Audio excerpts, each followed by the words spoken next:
Hello, my name is Roxanne Nersessian Paul. My grandfather, Zoravar Sebu, was a high-ranking commander in the First Republic of Armenia. This is Vigen Terminasyan. I am one of the family members of the Ruben Terminasyan, one of the prominent ministers of Armenia's First Republic.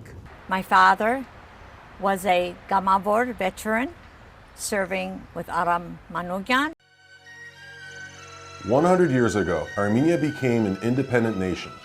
When in early 1918, the Ottoman Turkish army invaded the Caucasus, aiming to finish the destruction of Armenia and fulfill their pan-Turkic dreams. The Armenian nation stood bravely in their way. Under the shadows of Mount Ararat, Armenians engaged the overwhelming strength of the Ottoman army in the historic battles of May of 1918 in Sardarabad, Bash Aparan, and Karakilis. The victory in these critical battles did not only mean salvation for the nation, it meant independence.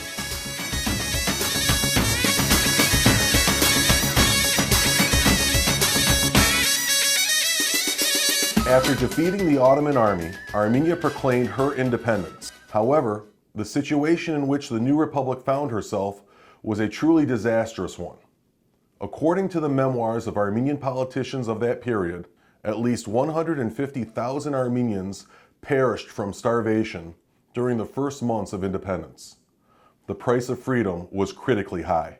This was when Armenia's true friends extended their hand. Simon Varatsian, the last prime minister of the First Armenian Republic, once called Herbert Hoover the true savior of Armenia for his role in supervising America's humanitarian efforts there.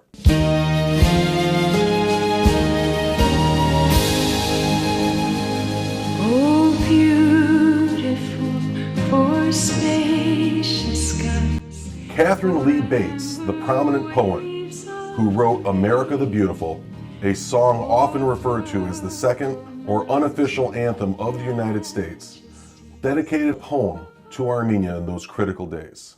Armenia, the name is like a sword in every Christian heart. O martyr nation, eldest of all the daughters of the Word, exceeding all in bitter tribulation.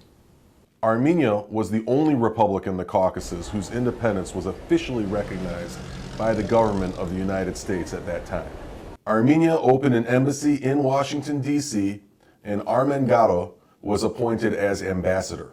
Many decades later, following the collapse of the USSR, Armenia regained her independence in September of 1991. Shortly thereafter, the United States was the first country to open an embassy in independent Armenia in early February of 1992. Today, Armenia and America are partners in politics, science, peacekeeping, humanitarian activities, trade, and investment.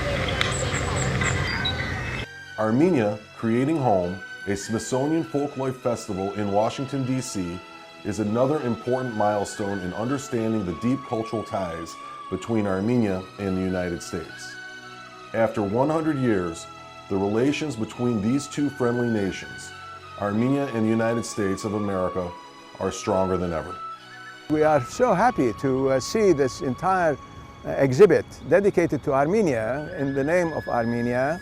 Although my grandfather died in 1940 before I was born, I know that it was a dream of his that Armenia once again be free. He would be so pleased to know that there is now an Armenian democracy. America,